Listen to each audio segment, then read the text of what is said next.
नमस्कार दोस्तों। आज मैं आप लोगों से एक विचार साझा करने आया।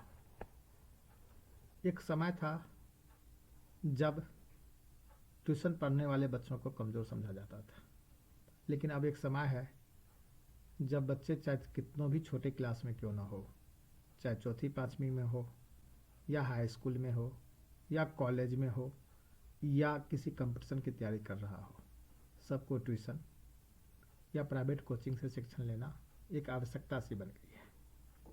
शायद इसके पीछे कारण ये है कि अभिभावक एवं बच्चों को ऐसा लगता है कि आने वाले परीक्षा में मुझे कम अंक आ जाएंगे या मैं फेल कर जाऊंगा। इस भय से वो कोचिंग और प्राइवेट ट्यूशन में जाना ज़्यादा पसंद करते हैं।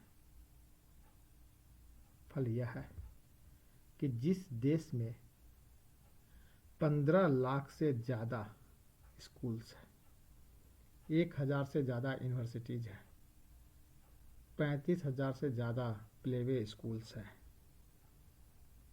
उस देश में अकेले कोचिंग और प्राइवेट ट्यूशन का बिजनेस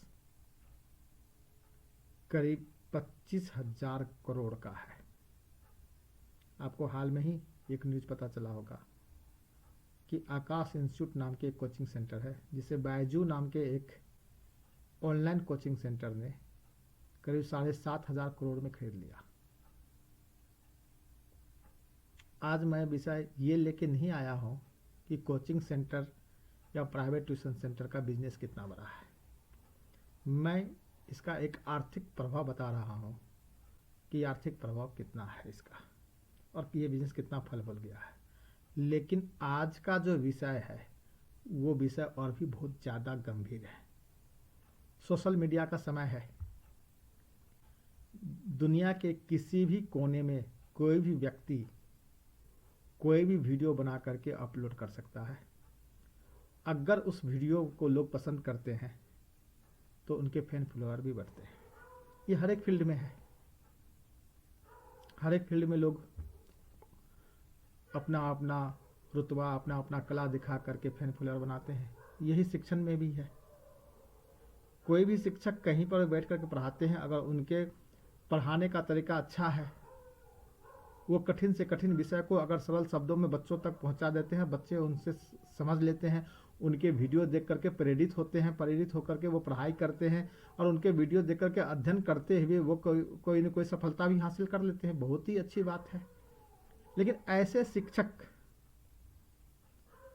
जो कि भारत के संविधान, इतिहास, ग्लोबल हिस्ट्री, जनरल स्टडीज जैसे विषय और अन्य कई कठिन विषय को अच्छे सरल शब्दों में बच्चों को इस तरह से समझाते हैं कि उन्हें उनका हृदय जीत लेते हैं। वो उनके मस्तिष्क पर उनके बातों का इतना प्रभाव होता है कि वो प्रेरित होकर के अच्छे कर्मों में लग जाते हैं, अच्छे रास्तों पर चलते हुए सफलताएं भी हासिल करते हैं।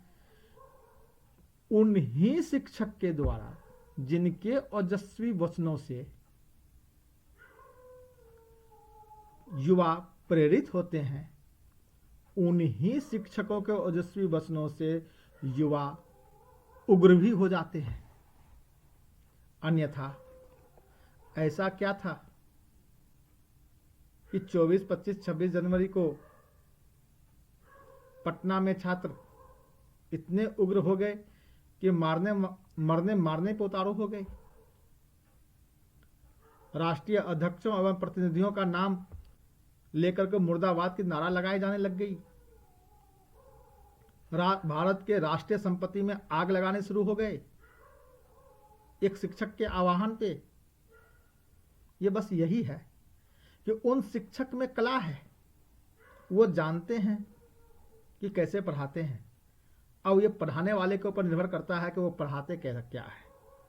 अच्छा पढ़ाते हुए युवाओं का हृदय जीत लेने के बाद जब उनके मनोस्थिति पे और उनके हृदय पे आपका साम्राज्य कायम हो जाता है और आपको लगता है कि आपके एक ट्वीट, एक वीडियो से बच्चे कुछ भी कर सकते हैं, तो ऐसे समय में आप बच्चों को आह्वान कर देते हैं कि देश के खिलाफ, राष्ट्र के खिलाफ ही आंदोलन शुरू कर दो, और वो भी उस समय में जब भारत अपने गणतंत्र दिवस की तैयारी कर रहा होता है और गणतंत्र दिवस कर रहे होते हैं। खान सर बहुत ही ओजस्वी वक्ता हैं। उनके शिक्षण कला और पढ़ाने के तरीके से पूरे विश्व में लोग प्रभावित हैं। क्या ऐसा था कि अपने प्रभाव से अभी तक वो अपने लिए जन समर्थन हासिल कर रहे थे, ताकि जिस दिन उन्हें यह लगे कि जब उनका जन समर्थन इतना हो जाए कि एक आंदोलन का रूप ले सकता है, फिर उन्हीं समर्थकों को सहारे से एक आंदोलन खड़ा कर दे देश के प्रति, वो भी गणतंत्र दिवस से ठीक 2 दिन पहले। क्या है ये? इस विचारधारा को समझना पड़ेगा। चाहे 2022 का पटना में हुए छात्र आंदोलन हो, या 2021 का किसान आंदोलन हो, या 2020 का सायनबाग का आंदोलन हो, इन तीनों में एक समानता है, जो समानता बहुत ही गंभीर है और विचार करने लायक है। समानता क्या है? कि तीनों ही आंदोलन 26 जनवरी को आते आते इतने उग्र और हिंसक हो गए कि सरकार को कोई न कोई कार्रवाई करनी पड़ गई। किसान आंदोलन के नाम पे 26 जनवरी के दिन लाल किले से तिरंगा उतार करके उस पर खालिस्तानी का झंडा फहराने का कोशिश किया गया। 26 जनवरी के दिन सायनबाग में किस तरह से उग्र आंदोलन किए गए थे वो भी आपको पता है। आज 26 जनवरी के आसपास ही पटना में हुए ये कार्यक्रम, जो किसी शिक्षकों के आह्वान पे छात्र इतने उग्र हो गए कि एक दूसरे को मारने काटने पर उतारू हो गए। सरकार के जिस डिपार्टमेंट में उनको नौकरी चाहिए, जिनके लिए वो आंदोलन कर रहे थे, उन्हीं डिपार्टमेंट के राष्ट्रीय संपत्ति में आग लगा दिया। क्या ये शिक्षक हैं? क्या वो अपने शिक्षा का सही प्रयोग करते हैं? क्या ऐसे शिक्षकों पे जो माता सरस्वती की असीम कृपा है, जिसके बदौलत उन्हें नाम प्राप्त हुआ है, जिस देश के एक एक व्यक्ति उनके नाम जपते हैं, जिनके नाम पे छात्र अपनी कुर्बानी देने को तैयार है, और उन्हीं छात्रों को देश के प्रति ही भड़का दे? और ऐसा भड़काने के लिए 26 जनवरी के आसपास के ही दिन क्यों तय किए जाते हैं? यह क्या सिर्फ संयोग है या सोची समझी नीति है? इसे समझना पड़ेगा। 26 जनवरी के आसपास पूरे देश में राष्ट्रीय पर्व को मनाने की तैयारियां चल रही होती है। देश विदेश के लोग, मेहमान 26 जनवरी के दिन किसी न किसी राष्ट्रीय अध्यक्ष को भारत के गणतंत्र दिवस के कार्यक्रम का मुख्य अतिथि बनाए जाते हैं। भारतवर्ष अपने शौर्य, पराक्रम, संस्कृति का प्रदर्शन पूरे विश्व के सामने कर रहा होता है। पूरे विश्व का मीडिया भारत की तरफ देख रहे होते हैं। क्या ऐसे समय में कोई शिक्षक अपने छात्रों को इस तरह से उग्र करके सड़क पे उतार दें कि राष्ट्रीय संपत्तियों में आग लगाना शुरू कर दे?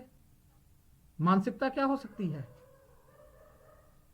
मुझे तो यही लगता है कि भारत के गणतंत्र की बदनामी पूरे विश्व स्तर पर हो, लोग ये समझे कि भारत के गणतंत्र से लोग वहां खुश नहीं है, भारत के जनता अपने सरकारी निर्णयों पे विश्वास नहीं करते, इसीलिए वहां के लोग निर्वाचित संवैधानिक पदों पर आसीन जनता के प्रतिनिधि, राष्ट्र के प्रतिनिधियों के गाली देते हैं, मुर्दाबाद के नारे लगाते हैं, राष्ट्रीय संपत्ति में आग लगाते हैं। ये तो शिक्षक नहीं हो सकते। इनकी मानसिकता कुछ और हो सकती है। हो सकता है कि अपने काबिलियत के दम पे, अपने हुनर से, अपने पढ़ाने के तरीके से लोगों को अपने मन मोहने योग्य बातें बोल करके लोगों का जन समर्थक हासिल करने के बाद ऐसे समय का वो इंतजार कर रहे हो ताकि वो अपने मकसद में कामयाब हो सके। चाहे वो जाकिर हुसैन शेख हो, या रिजवान इब्राहिम मेनन हो, या खान सर हो, या झा सर हो, या नवीन सर हो, कोई भी सर क्यों न हो, जिस किसी ने भी अपने योग्यताओं का प्रयोग युवाओं को गलत रास्ते पर लाकर उग्र बनाने के लिए करते हैं, मेरे नज़र में तो वो शिक्षक नहीं हो सकते। आपके नज़र में क्या है, ये विचार करने के लिए मैं आज आप लोगों से रूबरू हो रहा हूं। विचार जरूर कीजिएगा। धन्यवाद।